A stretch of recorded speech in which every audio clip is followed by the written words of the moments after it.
We're now live. Hey, what's up, everyone, and welcome back to yet another episode of Father Groove's Groovy Bass Podcast.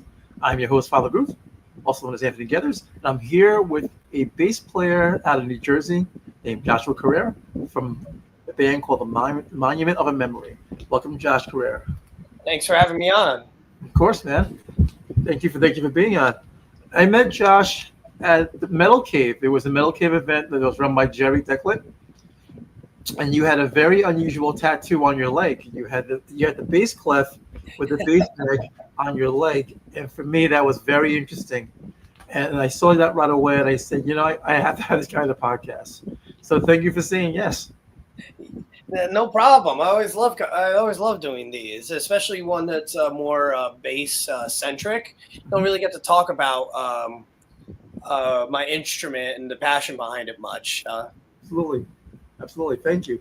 All right, let's get into it. My first question is always, did the bass choose you or did you choose the bass?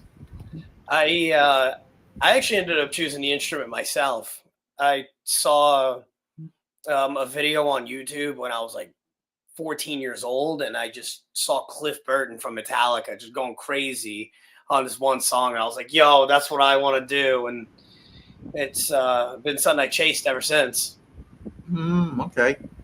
So Cliff Burton, so Metallica was that was your first experience of bass, just seeing Cliff Burton play. Yeah, it was that video from For Whom the Bell Tolls from '86. It's from the Cliff 'Em All video. Him just waving his hair and going nuts. Awesome. So when did you get your first bass? I think I was about 15 or just turning 15. My father took me to work with him for like a couple weeks so I can get like one of those Squire starter packs. I talked to a bunch of people. A lot of people said, oh, get the jazz bass over the P bass, and I don't regret it. Honestly, I worked my butt off for it for a couple weeks and ended up going to Guitar Center, and my pops got it for me. Awesome. What did your dad do? Obviously he brought you to work. So what did your father do for a living? He was a carpenter. Oh, very, very cool. Yeah, I ended up following in that footsteps too. Oh, okay. So that's what you do that's what you do now besides playing Monument of a Memory. So you're doing that as well. Yeah. It's I got into that because of him. Oh. I always loved being handy, so it made a lot of sense for me. Awesome. So what were you doing? Well, better yet, what were your parents playing before you got into Metallica? What were your parents playing in their home? Like what did you hear in the background as far as music goes? On my mother's side, she always loved that one like the oldies radio station, WCBS FM. So they played a lot of like 60s hits, 70s hits, 80s hits, and unconsciously, I was already getting that rhythm built in my head, driving bass lines from like the disco era and the funk era of the 70s. So those grooves were always pretty infectious. On my dad's side, he loved like a lot of classic rock stuff, Pink Floyd, Zeppelin, Cream, Queen, pretty much all those 70s classic rock era bands. He had a couple hair metal CDs. Okay. Wow. So you had the influence of hair metal came in later, but you had the 60s, 70s, so you had WCBS. What did you gravitate to? Because obviously you're playing a band your band sounds like the progressive metal, at least from what I hear. There's a little bit of a funk edge to it as well. Yeah, I gravitated more towards the rock and metal stuff because I started also just bogarting CDs from my uncle too. And there was a lot of like punk and like some heavy music, like heavy and hard rock and metal stuff like Linkin Park and all that.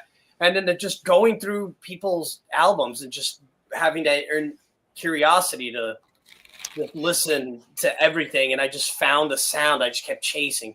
I just wanted this like groovy, like heavy music. And I just early on, the more I found out, the more I gravitated towards like groovy and heavy. Those are the words I love to put together in my music. Awesome. So that obviously influences your style of playing, your style of songwriting as well. Mm-hmm. Let's fast forward into Monument of a Memory.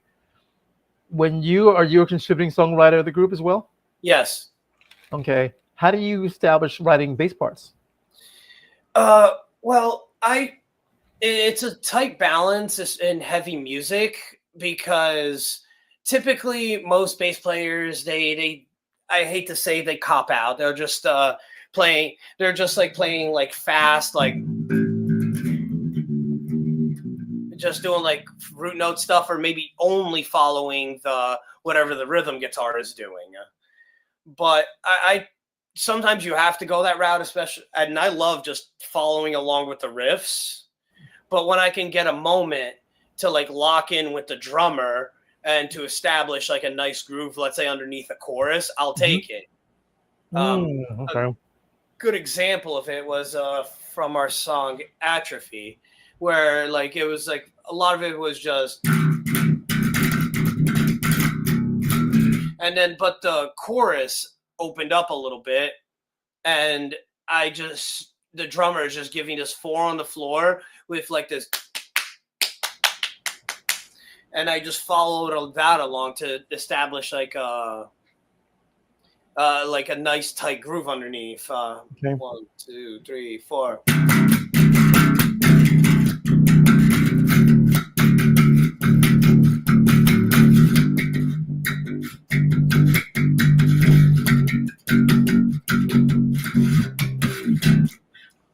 Awesome. I like that. Do you have any effects pedals tied into that as well? Or is that straight into an amplifier? It's straight into an amplifier for this, but typically I've really been liking the dark glass stuff lately. Here, like it's really cool because it allows you to keep the low end stable and undistorted, but it gives that high end a lot of shine, and it's very modern tone that all like the heavy guys are using, and I've been really liking this. Too much trouble on that. Let me cut that back.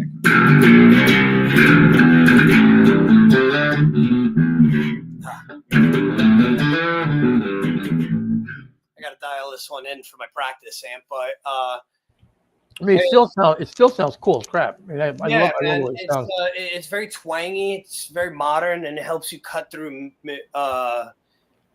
today's heavy music mixes because the guitar players just keep coming right into our zone. That can be a problem. Tuning lower and lower. They're starting to step into our frequencies. Then why do you think that is? Well, it's just the fundamentals of physics of music. Music is tuned in hertz, and when you tune from in 440 from E, and then they want to just keep tuning lower and lower and lower until they can get into our 5-string range. Okay, and, so what are you tuned in now? Like, what's your tuning? For the Monument, I'm usually in B drop B, so that's B. So you take on a 4-string typically, so it's B F sharp B E. Okay, that's cool. Yeah, I learned something new today. And that's actually very interesting. And you're playing on a Warwick 5-string. Yes. Okay. Tell me about the model that you're on right now. This is a 97 thumb bolt-on 5. It was one of the last years where they had the full Ovencall neck. Ovencall neck. I've always wanted a Warwick just to play around with, and the thumb model's always been a dream of mine. I'm mostly a Ernie Ball player, like a Stingray player, but there's like twang that you get. Same here. The thumbs that I've been really enjoying lately. So how did you encounter the Warwick? I mean, if you mentioned that you're an Ernie Ball guy, did you try one out in the past, and then all of a sudden you became interested in it? Yeah, I was out in Chicago playing a gig, and we went to the Chicago Music Exchange, and if you've never been out there, it's totally worth it if you're ever in Chicago or the area. Okay. And they just have a lot of high end instruments, and they had a wall with like 5 or 6 Warwicks, and I sat there and played at least half of them for a couple minutes at least, and something about this just really felt right. And Mm. I compromised on the chunky neck for this thing. Okay. So explain the difference between that neck and then your Music Man, your Ernie Balls. The And music. I'm saying that to the sense to someone who's not familiar with the Warwick, or to the player who's not familiar with Ernie Ball. Well, give me your opinion between the difference between the two of them. well, tonally, the Music Man has a little bit more established low end, and much. They're both really tight low ends, and that's what I usually chase with a lot of driving mids. Okay. The um, the Warwick, the thumb model especially, has a unique zing in the high end Okay. that the Stingray doesn't. Okay. The Stingray has that classic funk sound in the low end that is unmistakable in my opinion. But this Mm. is also an unmistakable sounding instrument while also being in the tonal realm that I like. Okay. Awesome. Let's talk about your influences. You mentioned earlier Cliff Burton was one of them. Before Mhm. we went on the air, you were noodling a little bit with Jocko. So tell Yes. me a little bit more about that, like how that influences you. And I like the fact that you are, because you're such a young player. What are you in your 20s? 21? 31. Dude, you look like a kid. I thought you might have been barely 21. Like why is this guy drinking? Babyface helps a little bit, right? Yeah, it goes a long way, man. Yeah. So here you are, 31-year-old kid, into Jocko and Cliff Burton. Cliff Burton, I can definitely see that. Jocko kind of caught me off guard. So explain to me how you got into Jocko. I was going through a phase where I just wanted to expand my musical palette. I started really getting into like progressive music, progressive rock, Rush, Yes, Tool, Emerson, Lake and Palmer, Jethro Tull, like all these bands. And then everyone was saying, it's like, yeah, if you want to start like playing like that, start getting into like jazz. And I was like, all right, cool. Let me see like who are the cool jazz bass players. Okay. Just me surfing the web, and I just saw a video of Jocko doing the chicken.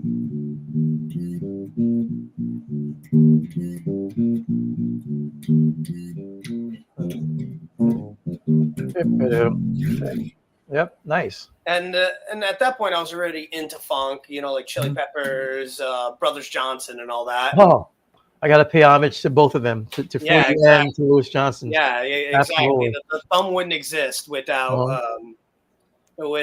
without Louis Johnson, man. Absolutely. So speaking of that, when did you what was the first song you ever slapped? Because obviously you filmed When the Bell Tolled. Yeah.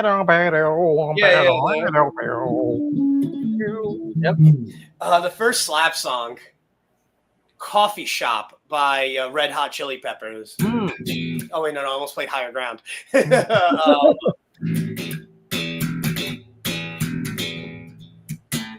trying to remember that line. How'd it go?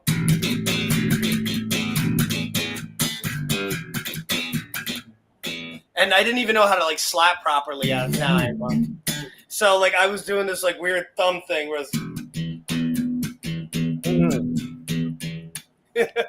Okay. I was just doing like pull-offs with my thumb. That's how I thought you did it. It sounds like you eventually got it right. And how long did it take you to get to the point where you were comfortable with your technique? I don't know. It took me like a couple months. Were you about to play Power from Marcus Miller? Yeah, literally. That took me forever to do, but just getting like my thumb down, finding the groove, like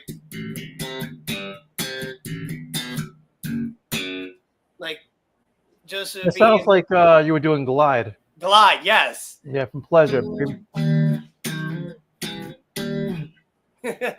Dude, you were exposed to some good stuff.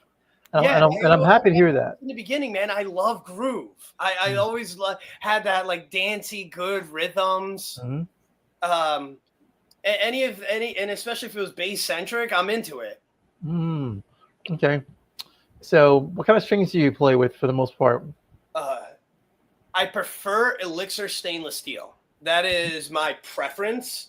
But due to the low tunings of my band, they don't make a gauge that fits the bill quite right. Like the low B, like I would buy if I buy, let's say, the 5 string set. The low B is perfect, but the other three are a little too higher gauge for my taste, and I Okay. like the strings with just a little flex to it.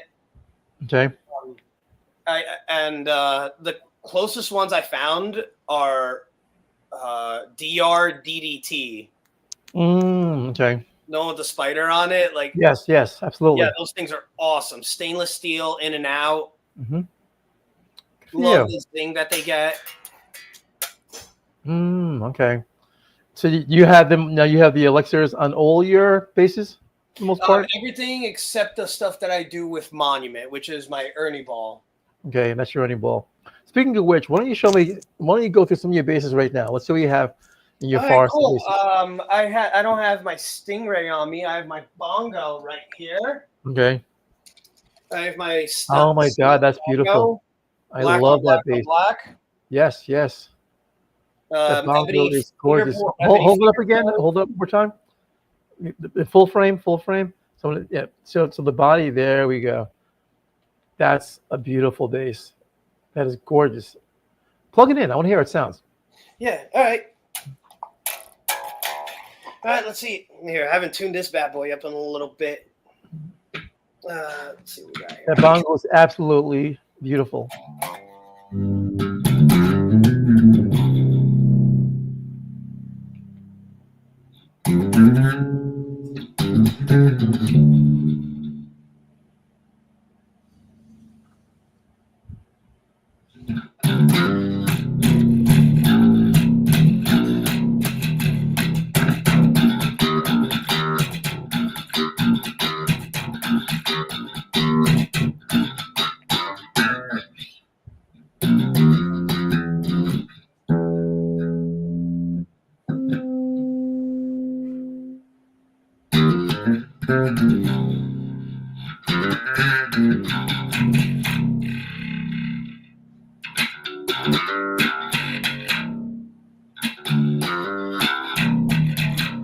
Man, this thing. Well, I haven't played this in a while, but this neck just.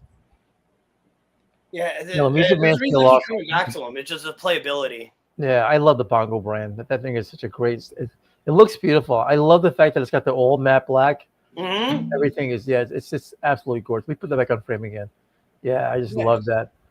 So you have your standard, your of course, bridge pickup volume, neck pickup Oh, volume. yes. In order, it's volume, pickup selector, and it's 2 dual stacked knobs on these. Oh, okay, there it is. Okay, So you cool. can control treble, high mids, and bass and low mids. So you get that insane customization. This thing is a chameleon. Wow, that's awesome. All right, I've, what else do you have in your forest of beautiful bases? let's see here. I have my. Let me go. What's next on my baby here? Oh man, this one needs some TLC. This one got me through some hard times. This one. Okay, and that is. This is an Ibanez ATK. Oh wow, okay. And this thing's seen better days, but I still Okay. keep it because of the nostalgia. And this thing is taking a beating probably in every state this side of the Okay. Mississippi. Now the Ibanez, is that an active EQ or is that passive? This one is this is an active EQ 3-band, Okay. and it has 3 selectors for the bridge pickup, which Okay. is, if you can get it in the right light, has Yeah. 3 pole positions, and Oh wow, this knob lets you select which position you want it in for the bridge. nice, nice. And like you can get, I forget how did it work again? I think the front one was was that like 70s jazz bass sound. Okay. The middle selection was like modern day jazz, and the rear gets you like an almost Stingray like tone. Okay. And at the time, I went with this one. I was playing with this one more because it was a little cheaper, and I feel bad about beating up my nicer instruments. I leave that for the studio. Sure. Awesome. Yeah, and this one definitely did it. And also because I'm a fingerstyle player, I like having a neck pickup, even though I'm always biased towards the bridge. Okay. Now, do you ever play with a pickup at all? I mean, do you ever use a pick at all to play? I can count on one hand on how many recordings I've used a pick. Okay, so you're not really a pick player. Like you mentioned earlier, you're a fingerstyle player. Okay, awesome. Yeah, to be fair, it was just something really fast. It was like something ridiculously fast, and the producer wanted it like really tight. Nice. Plug in the Ibanez. I want to hear how that sounds. I know. I don't even think it's worth plugging this one in. I am so sorry. This thing's got rusty strings and the whole nine. Okay, don't worry about it. Go on to the next one then, if that's okay. Yeah. Let's see what I got here. This one here. This was a birthday gift from my mom. Nice.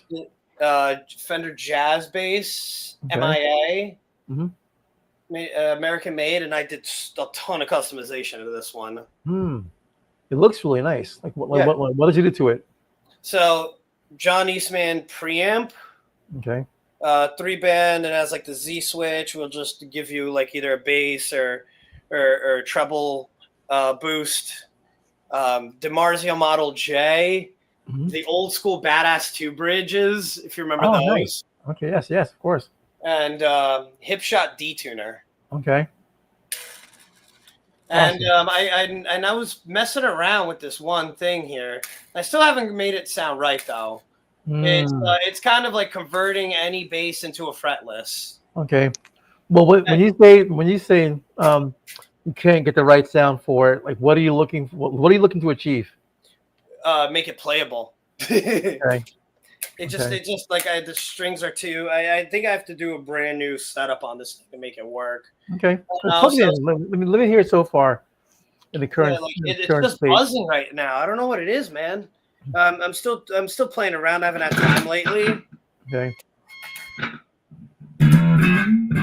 Like it's really buzzy. I can't even get a note on it. Like because I just wanted just to have the instant gratification of a fretless. Sure, of course. You were going through your Jocko phase. Yeah, I'm going through my Jocko phase. Yep. I really need one. Yep. So, awesome. If something cheap comes past me, I might take it. Awesome. As far as amplification goes, what are you using as? Tell me. Do me a favor. Go into the order of when you got your first amp up until where you are now. So, what was your first amplifier? It was the starter pack Fender Rumble. Okay. It was a 10 watt or 15 watt Fender Rumble or whatever it was at the time. Okay. And it sounded decent. It's a very neutral sounding amp, so it was great for what it did. I think I still have that thing too. Okay. I somewhere, probably my attic or something. Okay. Then I started researching new amps because I figured, it's time to get something new. Then I started getting into Gallion Kruger. Oh, another one we had about that. I went with GK because, again, all the funk players had it. Flea was an endorser of it. And I just loved the tone that came out of it. So I was like, I'm going to go GK. Okay. The growl is signature. Mm-hmm. The signature growl. And also I just thought Ampeg sounded too muddy for my taste. Same thing with Martin. So, are you talking the Ampeg solid state amps or the tube amps? The tube amps. Really? Yeah, I that was at the time. I retract that statement. I really take back that statement now. But then I just stayed with GK until I started getting into the dark glass stuff about 3-4 years ago. Okay. And how were you introduced to the dark glass? Just other players that I'm friends with. They started getting them, and they started coming out with a ton of different models with different. They sound all different, and they're pretty much pedal board preamps, and they're DI, and they're just DI boxes with immaculate tone. Okay. And I just I watched a bunch of videos. I let a couple friends let me borrow theirs just to be like, hey, you got the Alpha Omega, right? Hey, let me try that. Bring it over. Okay. I just want to play with it. So And I ended up with the B7K. Okay. And especially for touring, it's been awesome not bringing an amp, quite frankly. Okay. Awesome. Speaking of touring, tell me about your touring experience. I mean, you're 31 years old. You obviously, how long have you been a member of Monument of a Memory for? I was the founder, really. It was Okay. me and my brother initially. We started writing in our house, and it just developed from there. Okay. So that was about 10 years ago, almost. Oh, nice. Okay. And When you actually were 21. yes, exactly when I was 21. Yep. Not just looking like 21, but you were I'll take it. awesome. What does your brother play? Your brother, obviously, you and your brother in the band. Does he play guitar? I mean, it's a drummer. Yeah, he was a guitar player and singer. Okay. So, and I was writing guitar with them, and we just started jamming out some of these new heavy songs, and then we just started forming a band around it. Okay. And how were you introduced to your other players? They were all friends. Well, all right. So the other guitar player, Chappie, at the time, I went to high school with him, and then we were looking for a drummer, right? And he's like, "Yo, I know this kid Dylan. He's a little young. He's like a sophomore, a freshman, but he's a good drummer. He knows how to double bass." And when you're that young, like that's insanely impressive and important, especially if you want to start a metal band. Sure, absolutely. And so I was just like, "Yo, bring him in." And we ended up bringing him into the fold, and now he's the singer. Ironically enough. Oh wow! Yeah, okay. Crazy. Have you ever taken any lessons at all? Well, I'd spent years without it, and then occasionally I just took lessons whenever they were offered. My favorite lesson I've done was with Evan Brewer. He used to play in this band Ethos and the Faceless. He learned under Victor Wooten himself. Oh wow! Okay. Yeah, spent years with. He spent years, and he's also from Wooten's hometown. Oh, he's in Nashville, or he's just outside of Nashville. Yes. Oh, wow, very cool. And he's incredible, and I saw a lot of Wooten-esque skill, but mixed in with the heavy music, and I'm like, that's exactly what I'm looking for. I was like, just to learn from him and sit down and just try to pick up like theory, like how do you go about your instrument? Okay, awesome. And that's what I more wanted to learn is like how do you come up with these lines? Thank you. The techniques I could just watch you and I'll just practice until I get pick it up. Okay, awesome. What about reading music? Your theory? How do you fare as far as your music theory goes?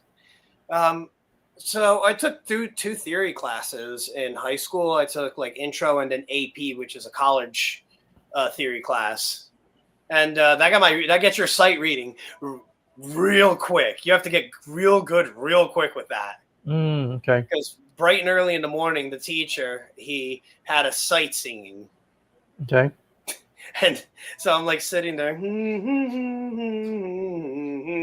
Okay. And humming out the notes in the morning. Wow. And other than that, and then I took like a course or two in college just to fill out my schedule. Okay. Good for you. What did you study in college? I was a business administration minor in econ. Okay. So you weren't interested in becoming a music major? No, not really. I saw a lot because that's something I got. I hate to sound like this, but I had a couple friends who did it, and they're not working the most favorable jobs. Okay. So and I see and most of my friends who have made any sort of success with their music, they never had any schooling for it. Mm-hmm. I mean, sure, it's different if like you go to like Berkeley. Sure. I have friends who went to Berkeley and are killing it right now. Mm-hmm. Or the more classical artists going to Juilliard. I have like a friend who did that, and sure, like that makes total sense. If you get accepted in a program like that, you're going to like this is the Harvard of music schools. Absolutely. Well, the cool thing about Berkeley versus not going to Berkeley is building the network, because you're learning how to read music, and you end up a lot of times if you can get into the union and you're a sight reader, you're playing on Broadway, you're reading charts, you're making a killer living because you're in the union now. Yeah. If you can get that, also puts you in a great position where you can become a teacher, you become an instructor. So there's always a way. Of course, you can do it privately, but of course, having that Berkeley cachet, that credibility behind you, allows you the opportunity to at least teach at a university or teach at a high school. You know, that's the cool thing about that in that sense. You know, Yeah, so I agree. It's and the main thing is the networking in that place is insane. yep. The amount of talent, raw talent, just comes out of there, and then you naturally just make friends, start bands, start projects. Some of you might do some jazz fusion, like Greg Howe type stuff, or you might get into, or you might just start a dream theater type band. Yes, just true indeed. All right, so my last question to you is this, and then we're going to end our show. What would you say to a young up and coming musician who like what would be your words of inspiration? Like how would you inspire them to say, all right, this is what you want to do to stick it out if you plan on becoming a professional musician? Well, the two biggest things, I was just talking about it this weekend. Mm-hmm. There's two things you're going to learn in this industry. This industry has an incredible way to humble a person. It will humble you. Don't get cocky. Don't get egotistical, because trust me, the music industry will backhand you and remind you where you belong. And the second piece of advice is just keep going, man. Keep learning, and every time you fall, get back up. Get back up. Keep fighting for the dream. You will, every time you get back up, you learn a new lesson. You learn a new way to market yourself, a new way to do this. Oh, I should have done this wrong. And it just gets, and every time you get back up, it just gets better, man. I promise you. Our band should have died a million deaths. And definitely a story of death by 1,000 paper cuts, and still we're here and we're doing better than ever, and it's just because of persistence. And the only other thing I have to say is a manager once told me, our former band manager, you have to think of your band or your group, or even your whatever label you like to call yourself, even as a solo artist. It's like playing that game from the original Mortal Kombat, Test Your Might, where you have to keep pressing A to fill up the meter, and when you stop pressing A, the meter starts going back down. You just got to keep pressing A, whatever that may be. New content, new music, just keep plowing yourself in front of people's eyes. Just don't stop. Live show, content on TikTok or Instagram, or if you want to keep putting marketing dollars in, you just got to keep moving. Awesome, dude. That's pretty badass. Joshua Correa, bassist of Mind of a Memory. Thank you very much. No, thank you for having me on. This was amazing. No, dude, you did an awesome job. And thank you for saying yes in the very beginning. Oh, I'm a fan of the instrument. I'm a disciple of the low end. So this is definitely the type of talk I'm into. Awesome. All right, hold on. Okay. Now I'm going to have you say, hey, everyone, this is Joshua Correa, bassist of Mind of a Memory, and you are watching Father Groove's Groovy Bass Podcast. Keep the low tone. Whatever you want to say behind that is up to you. Okay, cool. I'll tell you when, and action. Hey, everybody, this is Josh Correa from Monument of a Memory, and you are listening to the Father Groove Groovy Bass Podcast. Keep on thumping. Okay, cool. That's one for audio. And give me one for visual. You are watching. Okay, and action. Hey, everybody. This is Josh Correa from Monument of a Memory. You are listening to Father Groove's Groovy Bass Podcast. Keep on thumping, everybody. Okay. This time you're going to say watching, not listening. Okay, one more time. Okay, sorry. Win, and action. Hey, everybody. You're watching Father Groove's Groovy Bass Podcast. Oh man, let me do that one more time. I forgot. Okay. Action. Hey everybody, this is Josh from Monument of a Memory, and you're watching Father Groove, Groovy's Bass Podcast. Keep on thumping, everybody. Awesome. Okay, let me end the stream.